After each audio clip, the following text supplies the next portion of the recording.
Hola, mi nombre es Lucy. Hola, mi nombre es Fer. Juntas somos Lucy y Fer. Queremos ver el mundo de la literatura arder. Guajajaja. En esta que es nuestro cuarto intento por grabar este episodio. Esperemos que sí se pueda. En fin, la pobreza.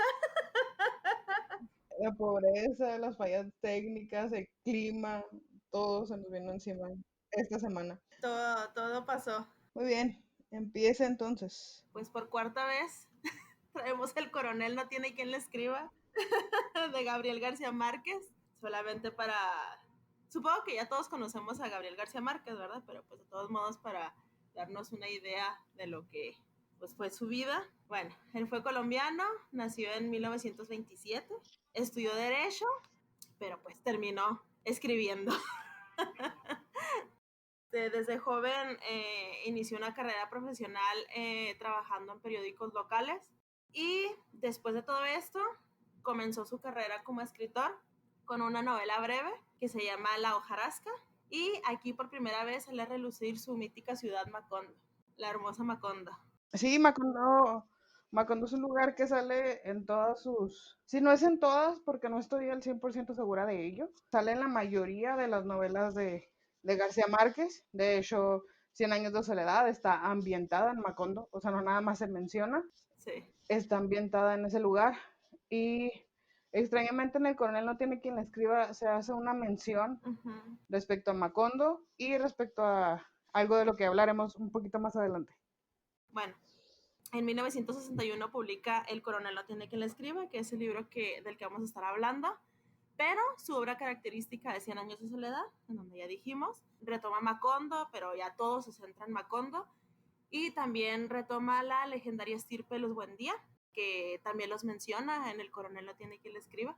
Lo cual me parece importante rescatar que Cien años de soledad fue escrita después del coronel no tiene quien la escriba. Fue escrita 6 u 8 años después, no estoy Exactamente. segura de la fecha exacta. Y bueno, no sé si él lo tenía pensado como tal, el crear este lugar llamado Macondo y sobre esa ciudad crear estos nombres que luego salen a relucir, como los Buen Día. No lo sé, pero sí es como muy, pues a lo mejor es una especie de chiste literario que manejaba García Márquez para con las personas que lo leíamos. Igual como hacía un poco Borges, ¿no? O Ah, sea, claro, se autorreferenciaban sus libros, entonces como que es un juego que les encanta a varios escritores. que en nuestra jerga literaria se conoce como intertextualidad. Es esta cualidad de meter un texto dentro de otro. Para las personas que leyeron o tienen una idea de lo que puede ser el Quijote, en la segunda parte, porque está dividido en dos partes, en la segunda parte del Quijote se hace referencia a la primera parte como el título original, y encima, como por esas fechas también salió un segundo Quijote de una persona que no era Cervantes. Cervantes aprovecha y se burla de de este libro, y como es un libro físico que existió en la vida real, se le conoce como intertextualidad. No, pero es muy genial como Márquez retoma elementos que él mismo creó en otros libros, ¿no? Pero bueno, para continuar, pues todos sabemos que ganó el Premio Nobel de Literatura en 1982. Sí. Y después de toda esta carrera que tuvo, regresa al reportaje y escribe un texto teatral que se llama Diatriba de amor para un hombre sentado.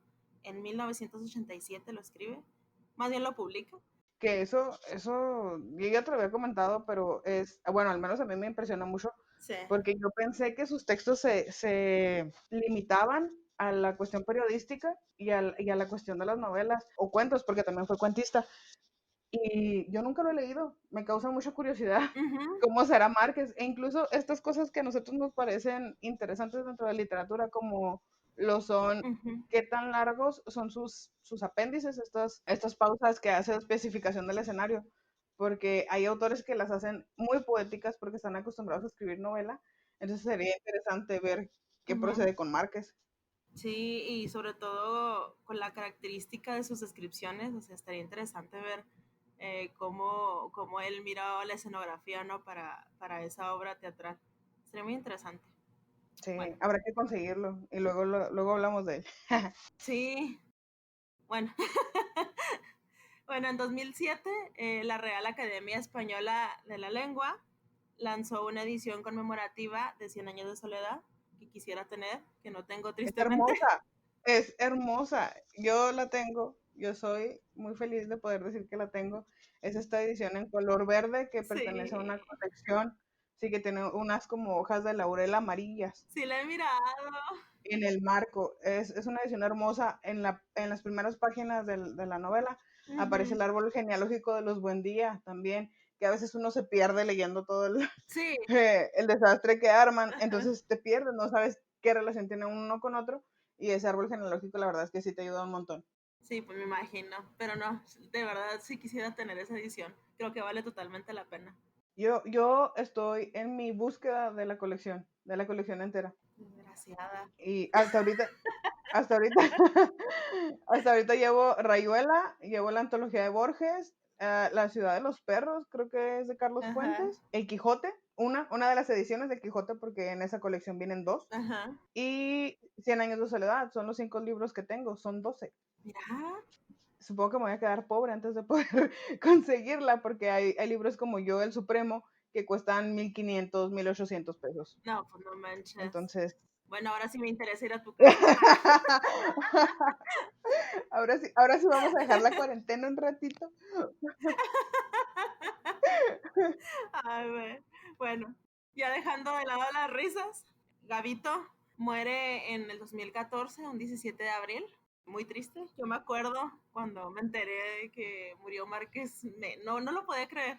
No, pues es que fue una pérdida monumental en general. Yo, por ejemplo, ya te comentaba de esta especie de anécdota que todo el mundo comenta, de cuando él fue a recoger su premio Nobel de literatura, Uh-huh. que él quería ir con su atavío, con su vestimenta pues de su lugar de origen. Uh-huh. Y los de la Real Academia hasta se ofendieron, porque ¿cómo iba a ir vestido en chanclas y Gosh. en guayabera, por Dios santo? Y él dijo, pues este soy yo, esta es la persona que soy yo, Uh-huh. este es mi origen, y si me lo quieren dar, si no me lo quieren dar, pues no me lo den, gracias, bye. Sí, volvemos. Y ellos, sí, ellos se tuvieron se supone, no sé hasta qué grado es esto real, pero ellos se tuvieron que reducir pues no reducir, a mí me parece bien Uh-huh. por el lado de Márquez, pero al ver de las personas estos de la Real Academia se tuvieron que reducir a la manera de ser de Márquez y decirle, bueno, pues señor, póngase lo que le dé su regalada gana. Sí. Y pues si eso fue cierto, me parece que habla muy bien de la humildad de este Uh-huh. hombre, pese a la gran estrella que era, pero pues bueno, también las circunstancias en las que escribió Cien años de soledad, Uh-huh. que fue muy complicado, fueron 8 o 9 meses en los que su esposa tuvo que mantener la casa como Dios le dio a entender, Uh-huh. y pues supongo que si la situación llegó a ese grado, es entendible. Sí.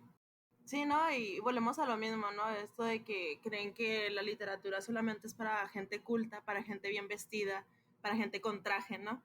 Y No, curiosamente, muchos, incluso yo veo memes por todas partes en donde creen que los de filosofía y literatura, o sea, somos las personas más fodongas del mundo, porque, bueno, realmente yo así Es lo que, miro. es que en parte sí lo somos porque uno está pensando en todas estas otras cosas. E incluso, yo ya lo dije económicamente, uno piensa en, tengo que comprar ese libro porque es el libro que vamos a leer este semestre en determinada clase. Uh-huh. Así que o me compro libro o me compro Sí. ropa. ¿Estamos de Sí. acuerdo? Sí, sí, o sea, hay gente que tiene mucha feria y qué bueno por ellos. Qué bueno que tienen, no sé, un papá rico, un patrocinador rico, un sugar daddy, una sugar Lo mommy, que te iba a lo que decir. ellos quieran, bien por ellos. Sí, pero por ejemplo, hay personas que tenemos que escoger una cosa u otra. Sí. Sí, entonces, pues ahí está la situación. Y me parece, a mi ver, Uh-huh. que ya saliendo de la universidad vamos a tener que vivir en tacones y ropa de vestir y esas cosas. Disfruten su universidad, váyanse en chanclas, no en Sí. pijama tampoco, hay que tener respeto por los profes, pero Uh-huh. sí, no le den esta seriedad terrible, si no Uh-huh. tienen que dársela, porque pues, los de derecho tienen que practicar estos debates y estas cuestiones legales y bla, bla, bla. Uh-huh. Pero si son de humanidades, relájense, diviértanse, hagan Sean un felices. podcast. Tranquilo. Bueno, otros premios de García Márquez, también por Cien años de soledad, el premio Rómulo Gallegos en 1972, el premio 40 años del Círculo de Periodistas de Bogotá en 1985 y el premio de la novela Eso por La mala hora en 1961. Y estos son nada más los que encontré, porque seguramente tuvo muchos más premios. Sí, imagínate un montonal. Uh-huh. Esa novela da para mucho, quizá luego abordemos el tema de Cien años de soledad, Uh-huh. pero sí, me parece que sí. Pero bueno, ¿algo más que agregar sobre la trayectoria de este señorón? Pues yo creo que mucho más, pero por mi parte no. Bueno, sí, técnicamente sí, muchísimo más. Pero bueno, ahora pasemos a la trama. Creo que la trama a muchos les va a parecer simplona e incluso aburrida, porque va sobre este señor que fue coronel durante la revolución en su país. Uh-huh. Luchó en Macondo y ahí fue donde conocí al coronel Aureliano Buendía. Uh-huh. Y hasta ahí lo voy a dejar porque no se menciona más ni de él, ni de Cien años de soledad, por ejemplo, ni de Macondo. No. La situación real a la que el coronel se tiene que enfrentar es al que lleva 15 años esperando por una pensión de retiro militar que no le ha llegado. Uh-huh. En el momento en el que nos lo topamos, vive prácticamente en la miseria con su esposa, que encima es asmática. Uh-huh. Acaban de perder hace 9 meses atrás a su único hijo en una pelea de gallos. No necesariamente que lo hayan matado en una pelea de gallos, sino que ya se veía como esta situación de conspiración, de que el hijo conspiraba porque repartía folletos con información ilegal dentro de la prohibición que había en su pueblo.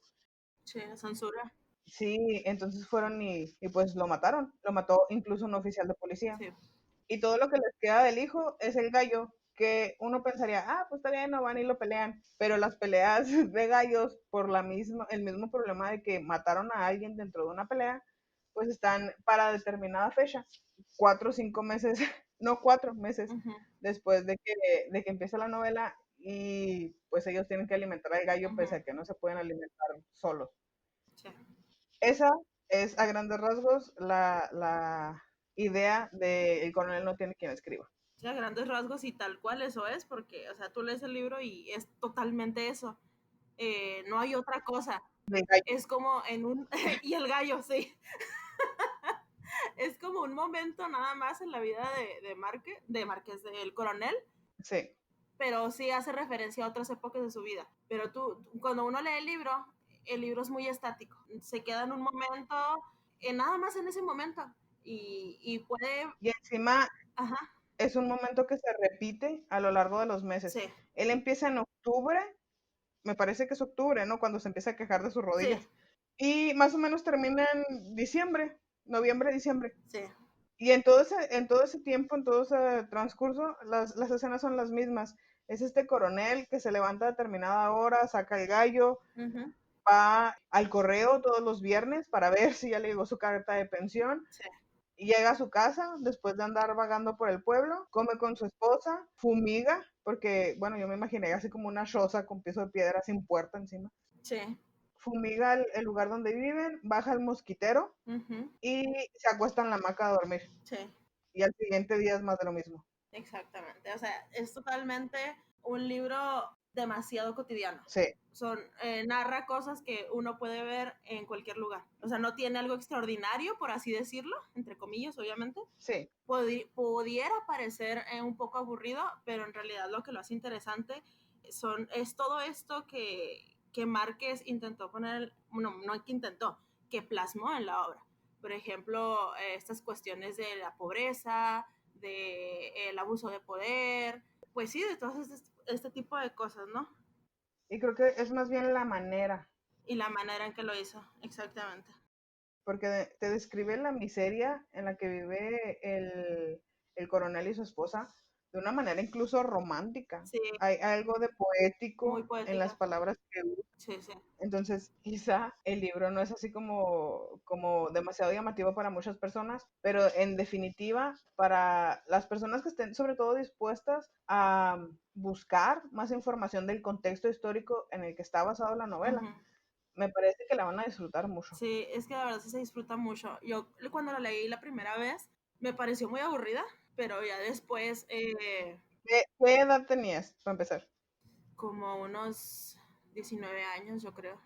Wow, y ya eres grande. Sí. No, yo recuerdo haberla leído, pero para la escuela, y yo habría tenido unos 13 años, y fue terriblemente aburrida, porque no entiendes el punto. Entonces, pues muy bien por el señor, y luego. Sí, no, es que bueno, al menos a esa edad uno quiere leer otro tipo de cosas, ¿no? O sea, cosas más. Yo que sé, a la edad que yo leí El Coronel, yo leía cosas demasiado melosas. Ah, como el alquimista que me obligaste a leer de Paulo Coelho, no lo olvidaré, no lo olvidaré. Ya después me reformé. La verdad es que sí, porque si ya dejaste de lado a Paulo Coelho y puedes leer a Borges, Sí. te has reformado. No, ahí es cuando vi dando en realidad el valor que tienen otro tipo de libros y sobre todo, pues los escritores, todo lo que se esmeran, ¿no? Para en realidad hacer un libro bueno. Todo lo que se esmeran y todo lo que, a veces también todo lo que ellos mismos investigan. Sí. No siempre solamente se le trata de, ¿sabes qué? Me llegó esta inspiración de las musas y me senté enfrente de la computadora, máquina de escribir, el cuaderno con un lápiz o una pluma Sí, no. y me salió 700 páginas de un libro bien genial. No, no. Uh-huh. Un buen escritor tiene que investigar. Exactamente. Creo que es algo que vamos a ver en el siguiente capítulo. Sí, Bueno, sí, ya bueno, en fin. hablaremos de eso. Perdón, es que estamos muy emocionadas. Bueno, alrededor de todo este asunto del gallo y de la pensión del coronel, hay algo que yo ya te comentaba en una de las tantas veces que hemos grabado este capítulo, que me sonó mucho en la cabeza, me hizo ruido, si la actitud del coronel era esperanza o era resignación, que es lo que él tenía. Sí, mi respuesta automática fue un poco de esperanza resignada. Sí. Hay esta aparente esperanza de que la pensión llegue o de que los meses pasen y el gallo gane Uh-huh. o todas estas situaciones sí, de poder vender, sacar algo para vender y tener dinero para comer. Uh-huh.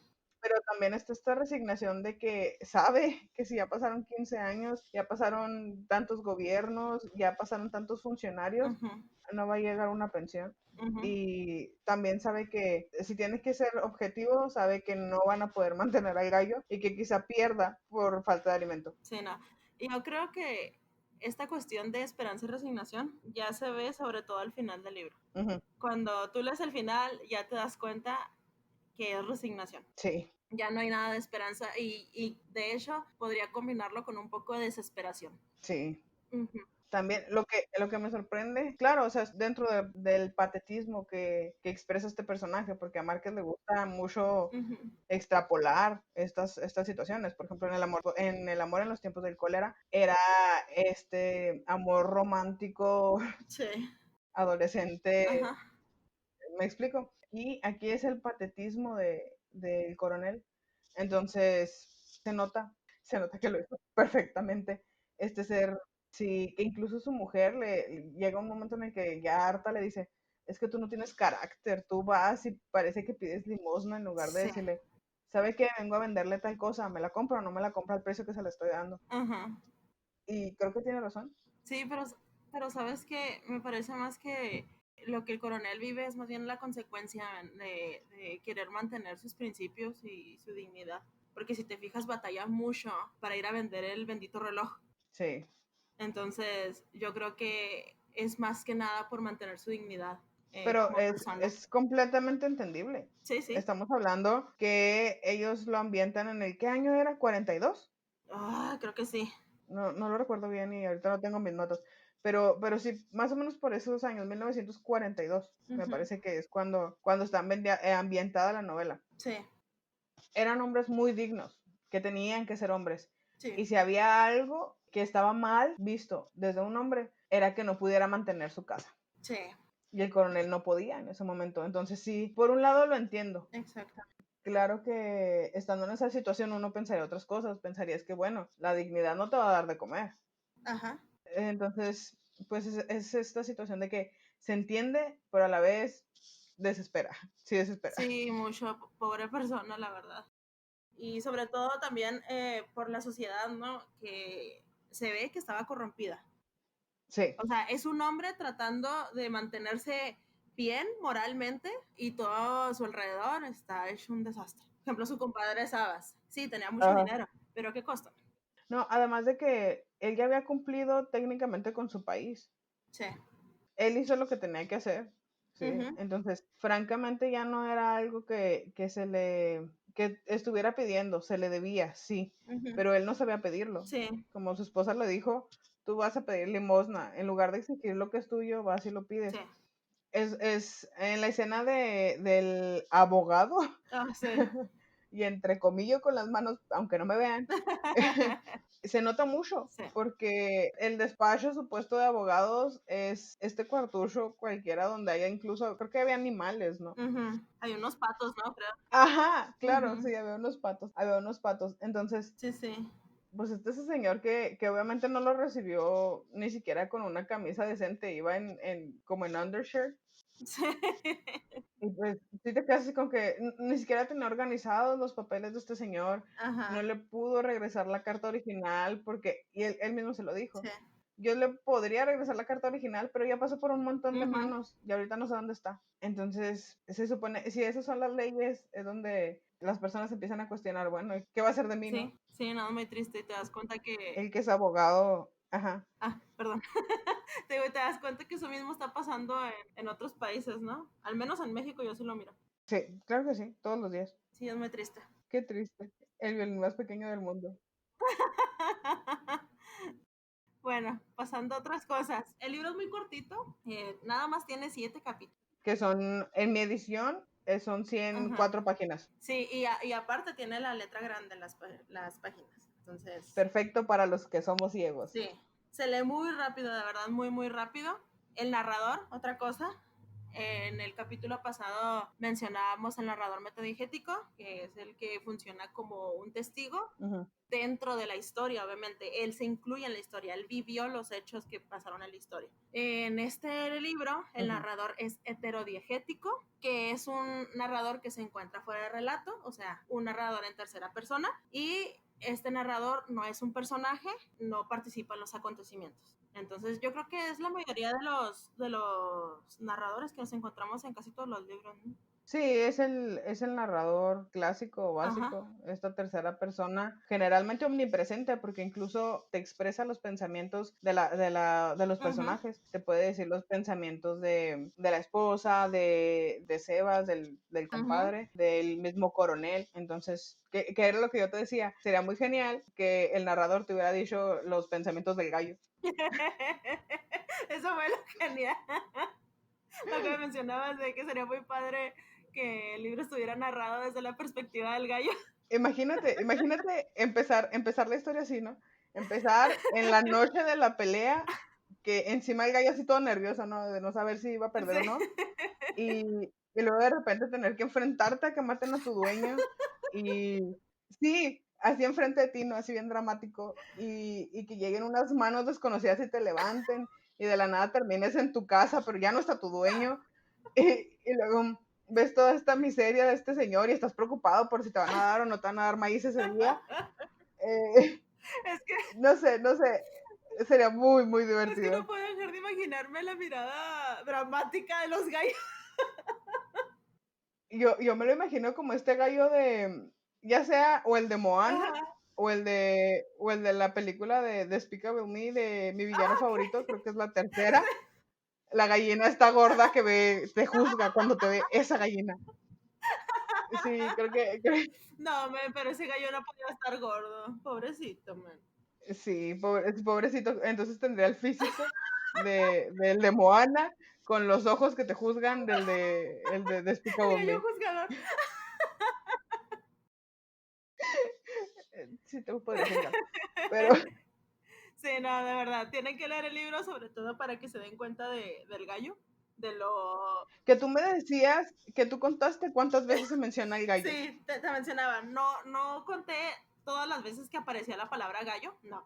Conté las veces que hacían referencia al gallo y que la conversación se centraba en el gallo. Ajá. Fueron. Espera, déjame lo busco. Fueron 21 veces. 21 veces. En un libro de 100 páginas. 7 O capítulos. sea que lo mencionaron mínimo cada 5 páginas. O sea, y eso más o menos equivale a que lo mencionaron mínimo una vez en cada capítulo. Sí, o sea, yo me acuerdo la primera vez que leí el libro, y así de, ¿neta? O sea, ¿otra vez el gallo? O sea, ya dejen de hablar de este bendito gallo, por favor. Ya, déjenme el gallo, lo van a traumar, le van a hacer ojo. Es que no podía creer el nivel de obsesión. Bueno, no era obsesión, ¿verdad? De compromiso con el gallo. Exactamente. Sí, y como mencionabas, bien podría ser el protagonista. De su propia novela. Vamos a hacer una gallomaquia. En lugar de la gatomaquia, una gallomaquia. Oh, por Dios. Que para los que no sepan, la gatomaquia es un libro que existe Ajá. de la época de los siglos de oro, que va sobre esta batalla épica, porque es basada en la batalla de Troya. Uh-huh. Hay una Helena, hay un Paris y un Héctor, hay de todo, Sí. ¿no? Pero con gatos, todo se trata de gatos y muchas de las batallas son en los techos de las casas y Ajá. cosas por el estilo. Entonces, también es un libro buenísimo que les recomiendo mucho leer. Es muy Sí, la entretenido verdad. y pese a que viene en verso, te lo comes en un día. Igual que este creo que 24 horas o menos y ya yo había terminado de leer el libro.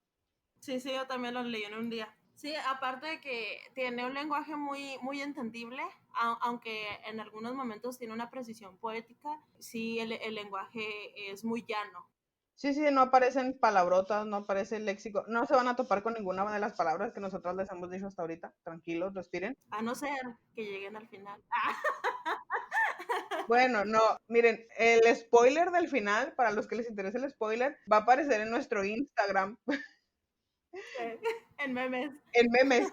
Es una sola palabra que les va a encantar, se los juro, les va a encantar. Sí, Es un final muy, muy bueno, que da un cierre perfecto a un libro que a muchos puede frustrar. sí. Y aparte incluye al gallo. El Y final. aparte incluye el gallo, tienes razón, es un cierre perfecto, no lo había notado hasta ahora. Sí. Ponte a pensar que el final incluye la pensión, incluye al gallo, incluye la desesperación, o sea, Sí. toda la situación que venimos platicando Ujú. la incluye al final y en una sola palabra. Eso es terriblemente cierto, sí es cierto. ¿Qué está pasando? Sí. ¿Qué pasó, Marqués? ¿Por qué te nos fuiste? La verdad es que sí, la verdad es que sí hubiera sido genial. Bueno, es genial intentar imaginar qué otras cosas pudo haber escrito, Sí, de qué otra manera pudo haber desarrollado su realismo mágico. sí. Que para los que no entienden bien el concepto de realismo mágico, no se estresen, nadie lo entendemos. No, no es cierto. Bueno, en una de mis clases de Ajá. cuento fantástico nos enseñaron a diferenciarlo de esta manera. Lo real maravilloso es salir y observar un árbol Ujú. y quedártele viendo. Y entonces verlo desde determinado ángulo, que la luz le dé de una manera tal que a ti te parezca maravilloso. Sí. Es este árbol simple y sencillo. No tiene nada de mágico, no tiene nada de anormal, antinatural, ni nada por el estilo. Es Ujú. este árbol, pero tú lo estás viendo de una manera maravillosa, completamente nueva. Incluso si quieres, puedes decir que lo estás viendo como lo vería un niño. Sí. Lo real maravilloso, que es lo que maneja Márquez como un maestro, Sí.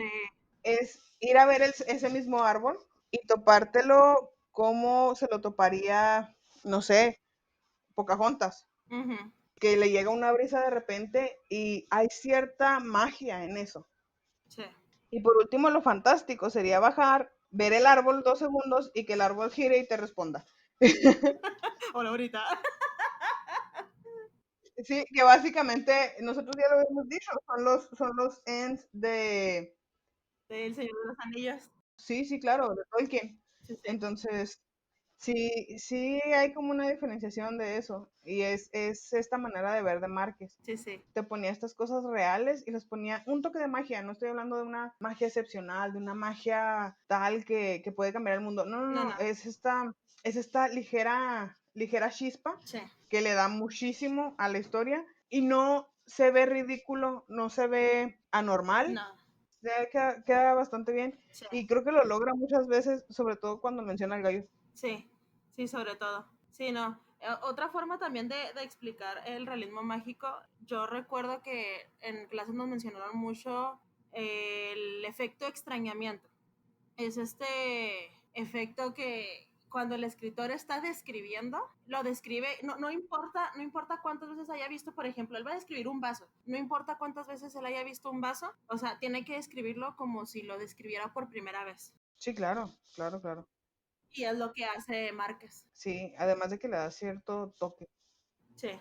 ese toque único que puede verse incluso como una perspectiva diferente de ver las cosas. Sí, no, es que Márquez incorpora contenido de elementos mágicos, man, pero los percibe como si fueran parte de la Ah, normalidad. claro. Por ejemplo, el gallo. Que de hecho yo te hablaba sobre, en Cien años de soledad se nota mucho, varias veces. Está esta escena que a mí me encanta, donde matan a una persona, matan a un hombre en la puerta de su casa y dice que la Sí, sangre baja y se mueve por los adoquines de la calle y al llegar a la esquina, dobla la esquina y llega a la puerta de otra casa. Y cuando la puerta se abre, justo en el momento en el que la sangre acaba de llegar, la puerta se abre, sale una mujer, mira la sangre y lo primero que dice es, mi hijo se murió. ajá, Es esta realidad, sí, o sea, es irreal. Sabemos que no va a pasar eso, sí, a menos de que el ajá, pueblo esté puesto en un ángulo perfecto. exactamente. Pero a ti no te parece raro, a ti te parece lógico, Ujú. desde que ella abre la puerta y lo sabe, hasta que la sangre ya haya hecho ese recorrido. Y eso es lo que tiene Mark. Sí, transforma lo cotidiano en algo sobrenatural. Es lo que tiene Márquez. Por ejemplo, en las descripciones que hace, sobre todo del betún de las calles, cuando lo menciona. Ah, claro, que prácticamente se lodo El lodo, exactamente, y la otra, cuando el coronel levantó la tapa del baño, del lugar este en donde, de la leche. exactamente, cuando el coronel levantó la tapa, surgió del pozo un vaho de moscas triangulares. Es algo completamente común, cotidiano, y lo describe como algo sobrenatural. Sí, sí, sí, sí, tenía mucho, mucho esa cualidad. Sí. No solo en los relatos. Y de hecho, si no les agrada la idea, o si ya leyeron El Coronel y no les pareció tan bueno como a nosotras, Ajá. les recomiendo mucho sus cuentos porque también tiene mucho, mucho de eso en un espacio todavía más pequeño. Sí. Y pues se van a entretener un montón. Márquez era una persona que entretenía en sus historias. Sus cuentos son maravillosos, son mis favoritos, de verdad, son geniales sus cuentos. Sí, sí, son, ay, no, Es que, rayos. ¿Por qué murió Márquez? Llévate a porque Paulo Coelho. bueno, otra cosa que también tiene Márquez, y sobre todo en este libro, es que se presencia mucho lo sensorial. Por ejemplo, cuando habla del clima, cuando habla de octubre, o sea, uno puede sentir la lluvia de octubre, Ay, glorioso clima. la humedad de la lluvia, puede sentir incluso el dolor de las rodillas del coronel. Cuando también se siente mucho cuando se van las nubes y empieza a salir el sol, se siente el calorcito, la humedad. Es que te lo escribe genial. Es totalmente sensorial este libro. Sensorial y emocional. Sí, Porque también puedes sentir toda esta desesperación que siente el coronel, la frustración de la esposa del sí, coronel. Incluso puedes desesperarte con el chillido del pecho de la esposa del coronel es lo que te iba a cada decir. que la mujer, Ajá, sí, cada que a la mujer le da un ataque de asma sí, y él la escucha respirar, él desde su hamaca, ella en la cama, la escucha medio respirar cuando ella está dormida. sí, Es muy desesperante. Creo que Márquez tenía, y a muchos les parecerá, dirán, bueno, es que las novelas son para que transmitan emociones. sí. Pues sí, pero fuera de esta cuestión sentimentaloide, de este amor adolescente, es muy complicado transmitir otros sentimientos. Sí, Cualquiera puede enamorar con frases cliché como, oh, sí, le bajó el cielo a la luna y la quería hasta la luna y de regreso y todo lo demás. ajá, Pero intentan transmitir asco, intentan transmitir desesperación, frustración, sí. todos estos sentimientos más humanos. Es muy complicado y Márquez aquí lo logra de una manera genial. Como el libro del perfume. Oh, el libro del perfume desde el inicio. Puedes oler París y vomitar. Exactamente. O sea, eso es muy difícil. Sí, es muy complicado y aquí es obviamente notorio que Márquez lo logra. Sí, Y repito, no son los sentimientos clásicos que se pueden encontrar, por ejemplo, en El amor en los tiempos del cólera, este ajá, amor sin fronteras y esas cuestiones. No, no, no. sí, no. Estoy hablando de la desesperación, de la impotencia, de la molestia, de la frustración. Ujú, Y para mí es muy sorprendente. sí, Yo he visto pocos autores que, además de que se centran en otras emociones, las expresen tan bien. sí. Otra cosa del realismo mágico, que es lo que estamos hablando ahorita, otra característica de esto son los escenarios duros, crudos de la pobreza, de la marginalidad social, pues obviamente se ven. Claro, O sea, son claro. clarísimos, clarísimos. Cuando el coronel habla de que nada más queda una cucharada de café, o sea, es muy triste leer eso. Sí, y la manera en la que lo dice también, el quitarse el pan de la boca para dárselo al gallo, Ay, sí. también. ¿Cuántas veces no le dio su maíz y ellos se terminaron comiendo nada? Exactamente. Nada más para mantener el gallo. Pero creo que en general el pueblo da esa sensación Sí. de estar al margen, de ser este pueblo por donde ya pasó todo, excepto el futuro. Ajá.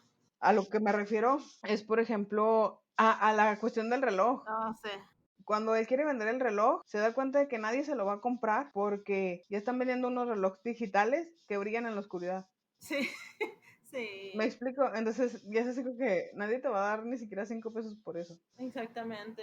Y cuando la esposa intenta vender la pintura, el cuadro que tienen ahí en una pared, Sí. se topa con esta producción en masa de que hay cientos de miles de cuadros que salen en 5 minutos a mitad de precio o menos de la mitad del precio Ajá. del que ella puede vender, Sí.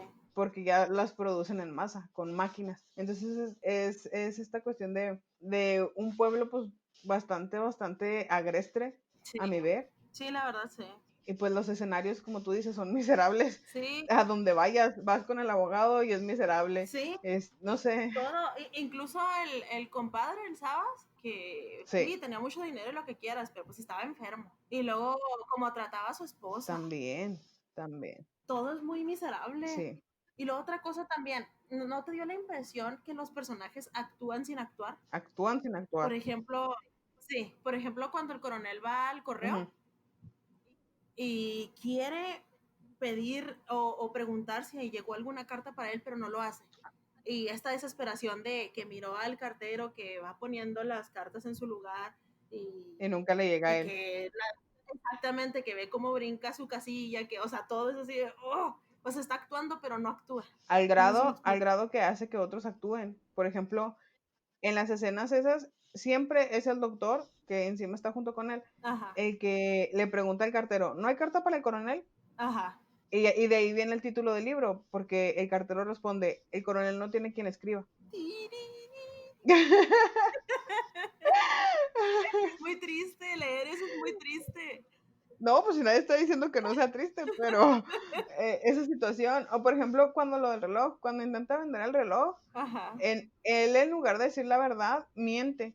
sí, Y lo que produce es que este muchacho, amigo de su ajá, hijo muerto, intente darle una checada para ayudarlo. sí, O sea, todos intentan a su manera ayudarlo. sí. Incluso el compadre cuando le propone ir a venderle el gallo, que se lo deja a menos de la mitad del precio. Pues ya que, El precio original eran 900 pesos. Sí, ajá, el precio original eran 900 pesos y el compadre le ofreció 400. sí, 400. Y como que un ligero remordimiento de conciencia le dice, tenga, compadre, 70 pesos. Luego nos ponemos a mano cuando gane el gallo. Y dale con el gallo. Sí. Ay, ese gallito, ese precioso gallito. Te digo, yo lo siento más protagonista que el coronel muchas veces. Sí, y con eso también se combina el tiempo estático, o sea, el tiempo se detiene, no trasciende, no cambia, incluso con los pensamientos de los personajes fluyen mucho, pero siempre están estáticos. Sí, Ajá, terriblemente estáticos. Y es lo que yo digo que no, por lo que puede y no le agrada a muchas personas. Yo creo que hasta aquí, porque todavía tenemos que hacer un anuncio al final de este capítulo, entonces yo creo que hasta aquí deberíamos de dejarlo. Con el coronel no tiene quien le escriba. Ahora, ¿tú lo consideras un clásico? yo creo que por un tiempo sí, sobre todo por la situación de, ¿cómo decirlo, man? Como de guerra que existe en el lugar en donde vive el coronel. ¿Sí me explico? O sea, siempre se me da esa palabra, impotencia, esa Esa. impotencia. Ah, ok. Ajá. Sí, esa impotencia de esperar más de lo que, no de esperar más, sino de esperar lo que te corresponde, lo que se supone que tu país, tu gobierno te debería de dar y no te lo da, incluso, no solamente no te lo da, men, sino que te mantiene ahí bien triste, bien desamparado. Yo creo que en muchos lugares se vive eso.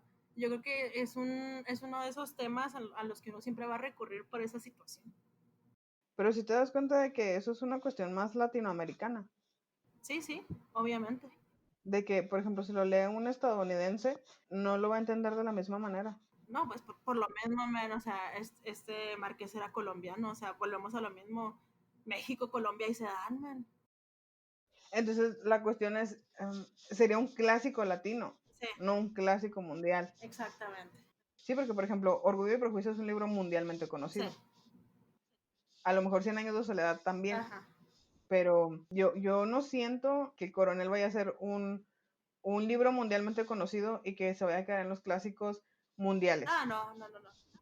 Como tú dices, a lo mejor los latinos es un hecho que se va a quedar mucho tiempo hasta que la gente empiece a reaccionar Sí.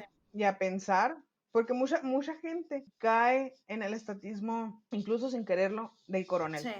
De no reclamar, de dejarlo pasar, de ir como si se pidiera limosna, en lugar de decir, oye, ¿sabes qué? Yo hice este servicio, es lo que se me debe. Sí. Y esperar y esperar y esperar. Lo veo mucho, por ejemplo, con esta cuestión que tenemos acá en México de los santos. Todo el mundo prefiere ir a comprar, gastar más dinero en estas estatuas, voltearlas y velas y todo lo demás, Ujú. que ponerse en movimiento a intentar producir ellos algo. Exactamente. Entonces, pues por ese lado yo creo que sí va a durar mucho tiempo hasta que la gente empiece a abrir los ojos Ujú. y a darse cuenta de que caen un poco en esta situación del Coronel. Sí. Ahora, ¿tú lo recomiendas el libro tal cual? Yo sí. Mucho. Si no quieren leerlo desde el contexto social, léanlo por las descripciones, sobre todo porque aquí se comienzan a ver estas características al realismo mágico que Márquez ya después incorpora mucho mejor en Cien años de soledad. Claro. Entonces, yo sí lo recomendaría por eso. Me parece muy bien. Fíjate que yo pondría una restricción de edad. Yo sí, por ejemplo, si tú eres un profesor que nos estás escuchando porque quieres ver qué darles a leer a tus alumnos, no les des a leer El Coronel no tiene quien escriba. De hecho, no les des a leer nada de Márquez que no sea El amor en los tiempos del cólera. Sí, totalmente. Porque todos los libros de Márquez tienen un contexto muchas veces histórico que es lo que les da la fuerza. Ajá. Y si la gente no tiene el interés de ir a investigar sobre ese contexto, les van a parecer aburridos, les van a parecer simplones. Uh-huh. Muchos profesores se los dan a leer a sus alumnos. Yo fui una alumna que lo leyó por obligación. ¿En serio? Sí, en la secundaria es lo que te dan a leer. Y cuando lo lees y dices, bueno, ¿y por qué? ¿Me explico? Ajá. Entonces, muchos dicen, bueno, se los voy a dar a leer porque es corto. No es relevante que sea corto. Sí. Porque se pierden de mucho y siendo adolescentes no se van a poner a investigar, garantizado. Uh-huh. Entonces, yo no se lo recomiendo a los muchachos, se lo recomiendo completamente a las personas que quieran leerlo, primero que nada, que les interese leerlo, que les interese investigar qué hay detrás del libro, Uh-huh. que les interese leer otras cosas sobre el libro, no solo el libro, porque de lo contrario se van a perder de mucho y va a ser un desperdicio de tiempo y va a ser un empezar a odiar al autor sin llegar realmente a decir, bueno, por esto y por esto y por esto. Uh-huh. Entonces, no, yo se lo recomiendo a personas específicas. Eso es lo que pasa con el Quijote. Sí, terriblemente sí, porque es un libro, Ajá. ese sí es un libro pesado para que veas. Es que a nosotros se nos hace muy pesado. A mí, yo cuando lo leo se me hace muy pesado ese libro.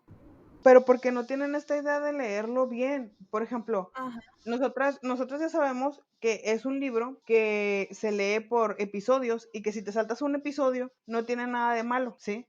Ajá. Que son estos episodios en sarta. Para nosotros Sí. está bien, pero la gente quiere leerlo de corrido y por fuerza. No lo ve como lo que es, como estos especie de cuentos espaciados que lo único que tienen en común es a Sancho y al Quijote.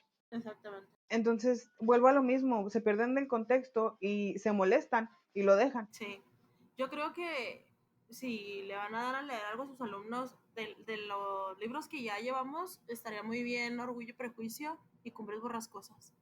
Yo creo que más Orgullo y Prejuicio, porque Orgullo y Prejuicio va a ser un libro que le va a gustar incluso a los muchachos. Sí. Sí, eso sí. Cumbres Borrascosas sí lo veo más meloso, sí lo veo más centrado en las muchachas. Y los muchachos van a quedar así como que yo también tengo que leer esto.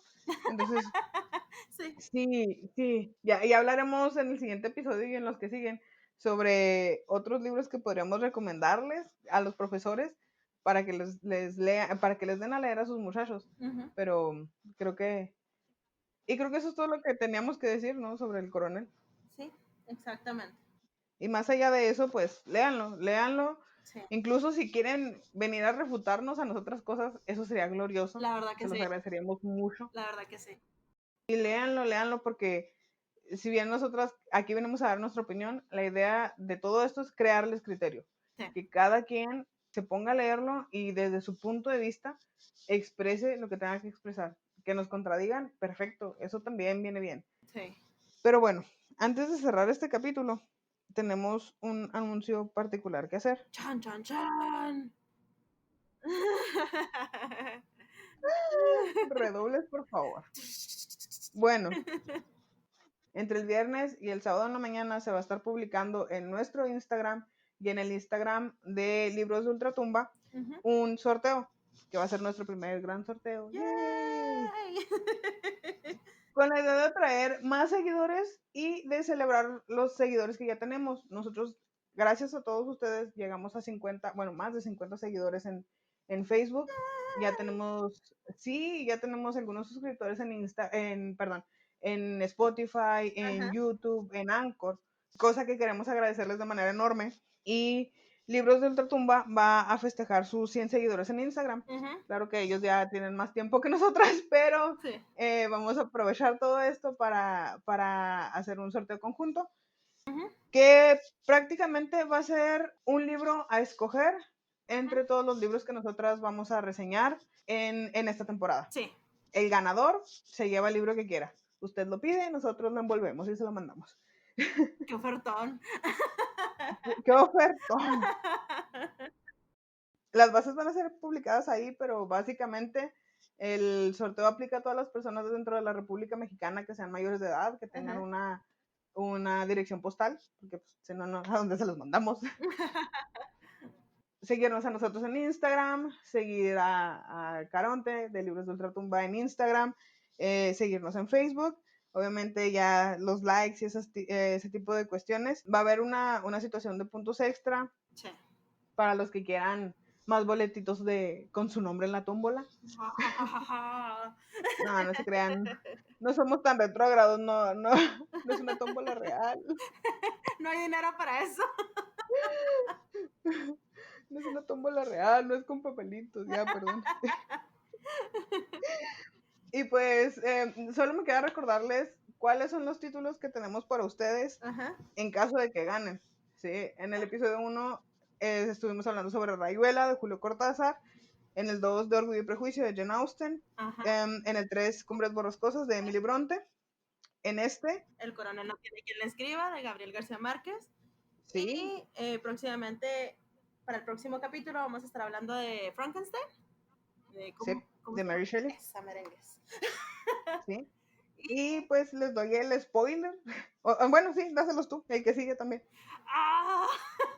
Es uno de los libros que más me gustan, el retrato de Dorian Gray. Ajá. ¡Qué emoción! ¿De? ¿Cómo se llama, man? De Oscar Wilde, ¿cómo que no sabes? Se me olvidó el nombre, se me olvidó. ¿Sabes bien cómo soy con los nombres? Ya sé, ¿no? Sí. Si el de tu marido no se te olvida porque le pones un apodo, si no te se te olvidaba. Eso sí. Y por último, mi favorito, Pedro Páramo de Juan Rulfo. Sí. Esos son los títulos entre los que van a poder elegir. La fecha límite para participar es cuando se estrene nuestra siguiente temporada. Pero para mantener el suspenso, vamos a revelar la fecha concreta de nuestra siguiente temporada entre los últimos 2 capítulos. No les vamos a decir en cuál para que nos sigan escuchando. ¡Chan, chan, chan! Sí, pues mucha suerte a todos. Muchas gracias por seguir escuchándonos, pese a todas las tonterías que decimos. Gracias por tenernos paciencia. Gracias por tenernos paciencia, por tenerle paciencia a nuestros audios, que a veces yo sé que no se escuchan bien. Créanme, trabajo lo más que puedo para que se escuchen lo mejor posible, pero a veces la distancia de tecnología nos limita bastante. Sí. Y pues nada, creo que es todo por el momento. Yo fui Lucy. Yo fui Fer. Juntas somos Lucy y Fer. Y siempre queremos ver a la literatura arder.